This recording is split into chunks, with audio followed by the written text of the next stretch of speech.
Magluluto tayo ng kinamatisang manok. Ayan ang ating manok. Pinakuluan ko po muna ang manok para mawala ang lansa. Ayun yung mga puti-puti na yan. Pinakuluan ko po siya saglit. Igigisa na po natin ang ating bawang.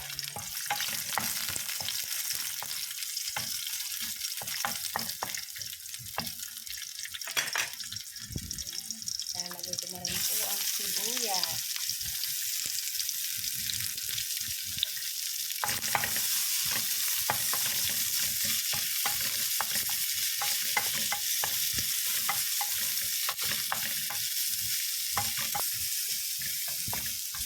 Lalagay ko na rin po ang kamatis. Halo-haluin lang po hanggang sa lumambot ang ating kamatis, hanggang sa maluto na siya. Bago ilagay ang ating manok. Lalagay ko na po ang manok. Halo-haluin lang po mabuti. Ito na po ang ating nagisang manok. Ilagay ko na po sa tubig na pinakuluan. Ayan. Ganyan po magluto ang inday ng ginisang manok, kinamatisang manok. At pag medyo malambot na po ang ating manok, ay lalagay ko na po ang ating carrots at potato. Ayan, yung patatas. Carrots at patatas ang ilalagay natin. Pakukulan po natin mabuti hanggang sa lumambot. Lalagyan ko nga po ng konting asin at paminta. Ayan. Yummy!